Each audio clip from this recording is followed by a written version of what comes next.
new chapter starting when it comes to the future of Coventry's Ricoh Arena then, originally built to provide a home for the Sky Blues.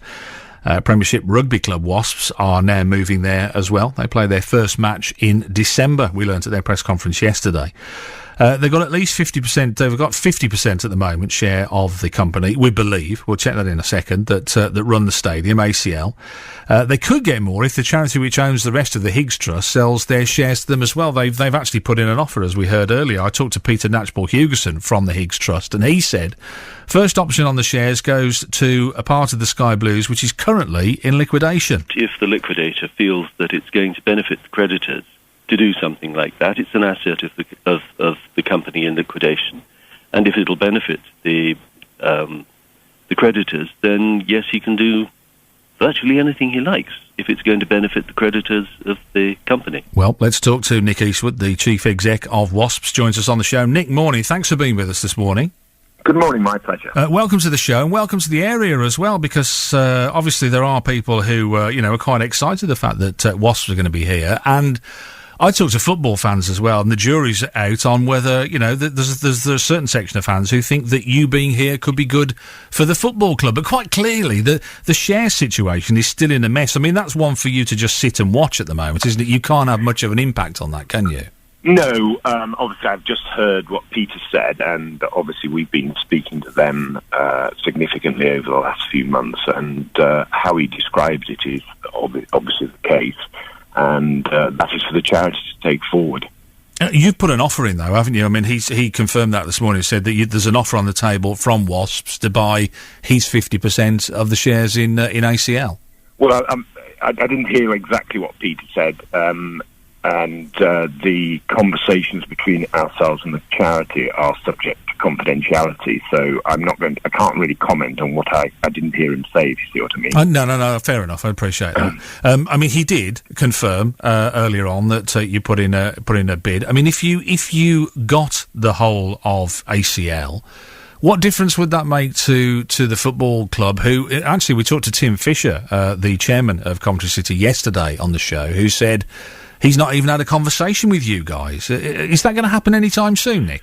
Well, again, I know everybody uses this dreadful C word, confidentiality, but it is true. It's a strict legal requirement, and so up until the point at which the share purchase was completed, we weren't able to talk to the football club. But I did meet them last night for what I would say is just a preliminary and informal conversation, just to say hello and how are you? So I met Steve Waggett last night, and we had a very productive and extremely friendly conversation. I mean, it all through the conversations with the council, it just has been a requirement that we will be joint partners, or the Sky Blues will stay. But it didn't need to be a requirement. It's something we absolutely want ourselves. And the best way to describe that is that for the winter sports season, which runs roughly from September through to mid-May, there are something like 36 weeks or weekends in it. We only play 16 matches, so why on earth wouldn't we want the Sky Blues there playing their matches as well? So the arena is full and busy virtually every weekend. I mean, it's just plain common sense. People expressed, I suppose, mild concern that there wasn't a conversation. You didn't have a conversation with the Sky Blues previous to the putting in offers and talking to the council. Was that something that you felt that you couldn't do? It was. Well, we weren't allowed to do it. It would have been in breach of legal agreements if that was the case. Okay. But also on the basis that we knew exactly what we wanted to do with the Sky Blues. It was our belief that what we wanted to do shouldn't really be of concern to the Sky Blues and their supporters. So I know it's for us. It wasn't for us to say that we didn't feel the need to have a conversation at that point, because I can't obviously speak for the Sky Blues. But based on our position was that nothing was going to change. We want the Sky Blues to be there. We want to work together. We felt comfortable in saying, well, the conversation can start once the legal niceties are over. And can you just confirm, Nick, now, I mean, the deal has been done. You do own 50% of the shares of ACL now? Yes, that's correct. Okay.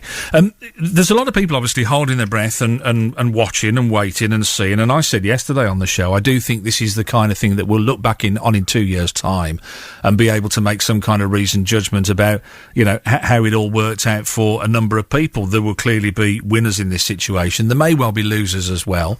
Coventry City Football Club, we've already mentioned.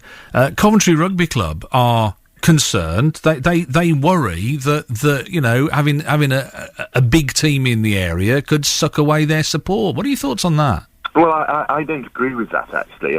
I mean, again, hindsight will prove who is right or wrong in that. Sure. But typically for a semi-professional rugby club, which I guess Coventry would describe themselves as, it's a different support base, actually, than one that has a Premiership club. And, all over the country, there are areas where there are Premiership clubs, there are Championship clubs, there are semi-professional clubs, and they're community clubs, and they tend to have a different support base. And I would guess that the people that go and watch Coventry are, the people who played there, that have minis there, that have the children there, and it's very much been part of their lives from day one. And I don't think we're going to take that support base away. Don't you think they're rugby lovers though? And even though they're rugby lovers, they'll have a finite amount of money to spend on watching the sport, and they'll have a finite amount of time to spend on watching the sport. And that's the concern, is that if you can watch the big boys, wouldn't you?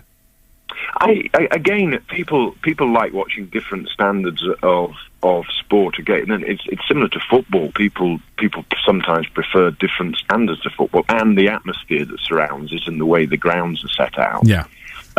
But one of the things, again, we haven't really had time to get into the conversation with them. But one of the things, obviously, we would like to talk about with Coventry Rugby Club is, a joint ticketing program, maybe a Rugby Coventry ticket or something like that. Okay. So, the fans have got the opportunity to watch both. We'll also be playing on Sundays, I have to add, so there won't be any fixture clashes. But I know the point you've made is about a finite sum of money, but we'd look to address that with a ticketing program. Yeah, the Sundays throws up a bit of another problem. Then we had the guy on in charge at Coventry City Ladies earlier on who currently play on a Sunday. So they're sitting there scratching their heads now, thinking, "Hang on, Nick just said they're going to play their games on a Sunday. Where does that leave us? Where does that leave Coventry City Ladies?" Well, it's a bit early yet because we haven't been able to go through the uses of the arena, but it looks like the dates, from what we know, don't actually clash, although we haven't had a chance to go into a great deal of detail yet. Right. But again, we'll be as flexible as we possibly can to make sure that current users of the arena remain so.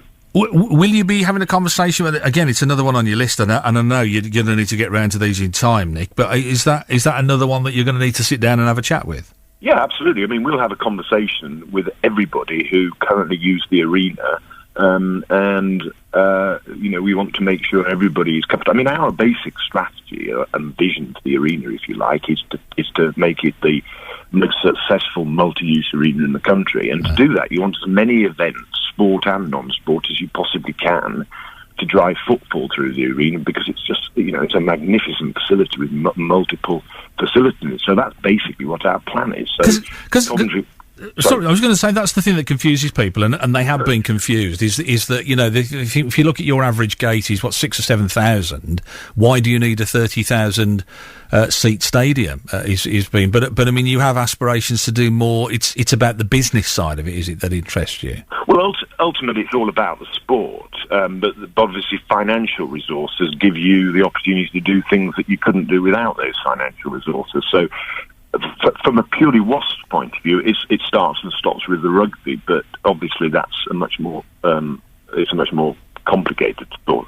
A much more involved equation than that, because you need the financial strength to be able to invest in the sporting side, to drive success on the field. Oh yeah, I tweeted earlier that you were going to be on the show, just to let people know, obviously, and I included in, which I think is your official Twitter feed, Wasps Rugby, which is I believe is the official club Twitter feed, and they tweeted back, "It's not all doom and gloom. Some of us are fully behind the new Wasps home." It does seem from some of the stuff coming out that you feel like you're under siege a little bit. Are you? Well, one of the issues we've had is, because of, again, the confidentiality of that word again, is that we haven't really been able to talk to our fans at all. We just had to say that everything's covered by confidentiality. So we haven't been able to engage with our fans in any way as to the reasoning behind the move. Now we're doing that. Obviously the situation with our fans is vastly different than it was beforehand. But clearly we understand how frustrating and unsettling it was to our fans, but that, frankly, there was nothing that we could do about it. Now we're explaining why we've done what we do, what the options were, and how this is by far and away a country-mile best option for the fans. People now are beginning to get it and get behind it, and we've had lots and lots of messages saying, "Can't wait to get there."